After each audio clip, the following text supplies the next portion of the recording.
सभी भाइयों को राम राम, जय हिंद। स्वागत है एक बार फिर से हमारे चैनल में। साथियों, लेके आए एक नई गवर्नमेंट वैकेंसी, वो भी परमानेंट वैकेंसी। यदि आप भी 12th या ग्रेजुएशन पास है तो आप सभी के लिए आ गई हैं एक नई वैकेंसी ऐप से, जो फूड कॉरपोरेशन ऑफ इंडिया की वैकेंसी है, जिसमें महिला और पुरुष दोनों लोग हैं, इसमें फॉर्म अप्लाई कर सकते हैं। दूसरी बात जो है, ये परमानेंट वैकेंसी है, 60 साल तक आप जॉब कर सकते हैं, कोई दिक्कत परेशानी नहीं होने वाली और सैलरी भी बहुत ही बेहतरीन मिलने वाली। तो आज इस वीडियो में हम ऐप से रिलेटेड कंप्लीट इंफॉर्मेशन हम जानने वाले हैं। इनमें कौन कौन सी पोस्टें हैं, ठीक है जी, क्या सिलेबस रहने वाला है, किस तरीके से एग्जाम पैटर्न रहेगा और सिलेक्शन प्रोसेस आपका किस तरीके से रहने वाला है। स्टेप बाय स्टेप हम सारी कुछ जानकारी इस वीडियो हम देने वाले हैं। चलिए वीडियो को हम स्टार्ट करते हैं। हमने ना बता ही दिया है, एफसीआई का मतलब होता है फूड कॉरपोरेशन ऑफ इंडिया। जिसका हम देखा जाए ये वैकेंसी के बारे में, तो आप देख सकते हैं जिसमें हर स्टेट में एक फूड कॉरपोरेशन होता है, जिसमें आप देख सकते हैं जैसे राशन की दुकान आप मान सकते हैं, जिसमें जो अनाज खाद्य बीज की जो है जॉब होती है, उससे रिलेटेड ये एफसीआई की वैकेंसीज आई हुई है, जिसमें मैनेजर पद, अकाउंटेंट, मूवमेंट्स मैनेजर, ऑफिसर जैसे अनेक पदों की वैकेंसीज आ रखी है। तो इसमें आप देखा जाए टोटल पदों की हम बात करें तो 33,566 पदों की ये वैकेंसीज आ रखी है, जिसमें कैटेगरी 2 और कैटेगरी 2 की वैकेंसीज आ रखी है। जिसमें ऑल गवर्नमेंट जॉब है ऑल ओवर इंडिया, जिसमें 8,000 से लेकर 29,000 से आपकी सैलरी स्टार्ट होने वाली और हाई सैलरी है, इसमें 2 लाख तक आपको सैलरी मिलने वाली। जैसे आपकी पद वाई है ना, अलग अलग है, ठीक है जी। वो किस तरीके से वो हम आगे बात करने वाले हैं। यदि इसकी ऑफिशियल वेबसाइट पे आप देखना चाहते हैं तो fci.gov.in पे जाके भी जो है आप विजिट कर सकते हैं, ठीक है जी। ये ऑनलाइन है, ऑनलाइन फॉर्म इसमें भरा जाएगा। पद मैंने आपको बताई दिए हैं, 33,566 पद की वैकेंसी है, जिसमें मैनेजर और मैनेजर हिंदी है ना, और ऑफिसर पद की वैकेंसी आ रही है। जो 12th पास और ग्रेजुएशन पास दोनों जो है इसमें फॉर्म अप्लाई कर सकते हैं। मैनेजर पद के लिए 28 साल जो है मैक्सिमम उम्र होनी जरूरी है, ठीक है। जो मैनेजर हिंदी में है वो 35 वर्ष आपकी अधिकतम उम्र होनी बहुत ही जरूरी है। दूसरी जो बात है, इसमें शैक्षणिक योग्यता उम्मीदवारों को जो है ग्रेजुएशन पास होना बहुत ही जरूरी है, वो भी 60% प्लस है। यदि 60% से कम यदि परसेंटेज यदि आपके आ रखे हैं ग्रेजुएशन में, तो आप फॉर्म नहीं अप्लाई कर पाएंगे। इस बात को आपको विशेषकर ध्यान रखना है, ठीक है जी। चलिए जानते हैं इसकी उम्र के बारे में। तो उम्र जो मैंने आपको बताई है उसमें ओबीसी, एसटी है ना, PWD category, PWD OBC, PWD SC ST, उसके लिए अलग से जो है एज रिलैक्सेशन भी आपका दे रखा है, एज की छूट भी दे रखी है। जैसे बात करें हम ओबीसी की, तो ओबीसी में 3 साल की छूट दे रखी है, एससी एसटी में 5 साल की छूट दे रखी है, ठीक है। डिपार्टमेंट ऑफ एफ से यदि आप एम्प्लॉय हैं पहले से, तो आप 50 साल तक आप फॉर्म अप्लाई कर सकते हैं, ठीक है। पीडब्ल्यूडी यदि जनरल में आते हैं तो आपको 10 साल की छूट दे रखी है, ओबीसी में आते हैं तो 13 साल की है, और एससी एसटी में आते हैं तो 15 साल की दे रखी है। पीडब्ल्यूडी मतलब होता है विकलांग, डिसेबिलिटी कैटेगरी में जो आते हैं, जो किसी भी अंग से यदि अपाहिज होते हैं, तो उनको पीडब्ल्यूडी हम भेज सकते हैं। लगभग सभी को पता है, जो नहीं पता उनके लिए मैं बताएं, ठीक है जी।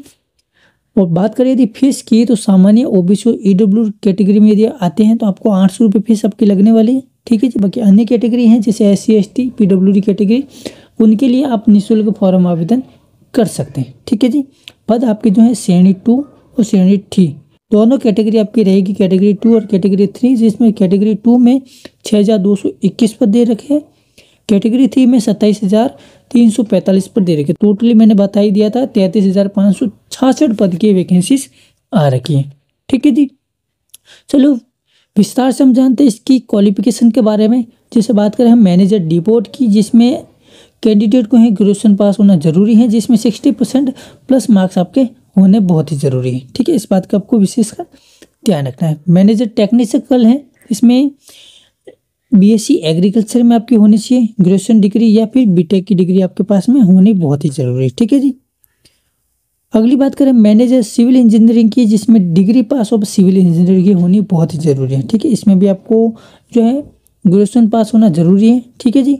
अगली रहेगी आपकी मैनेजर इलेक्ट्रिकल जो है मैकेनिकल इंजीनियरिंग, जिसमें ये डिग्री जो है वो इलेक्ट्रिकल मैकेनिकल से रिलेटेड आपकी होनी बहुत ही ज़रूरी है, ठीक है। लगभग सभी में है वो आपकी डिग्री पास आउट आपका मांग रखा है। अगली हम बात करें मैनेजर जनरल की, जिसमें भी आपकी ग्रेजुएशन पास मांग रखी है 60% मार्क्स से, ठीक है।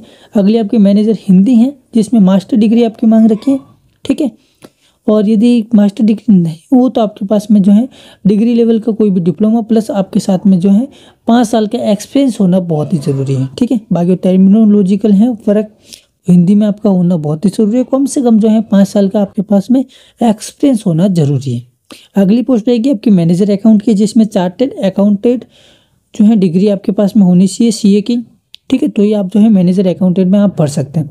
अगली मैंने इस शायद मिस हो गई है, वो आपकी रहेगी मैनेजर जो मूवमेंट की है, ठीक है। किसी व्हीकल को मूवमेंट करना है एक स्थान से दूसरे स्थान पे, उनका वर्क भी रहता है मूवमेंट करने का, उसमें भी आपकी जो है डिग्री पास आउट होनी बहुत ही ज़रूरी, ठीक है जी।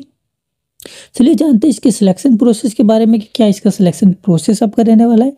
तो जो मैनेजर हैं general, deport, movement, account, technical, civil engineering, जो है इलेक्ट्रिकल मैकेनिकल इंजीनियरिंग, इसमें आपको क्या होगा, सबसे पहले आपको स्किल टेस्ट होगा कंप्यूटर का, ठीक है। उसके बाद आपका इंटरव्यू होगा, ट्रेनिंग होने के बाद डायरेक्टली आपका सिलेक्शन होने वाला है, ठीक है जी। इसमें आपका सब में CBT एग्जाम होगा, जो कंप्यूटर बेसिस एग्जाम जो बोलते हैं, ठीक है।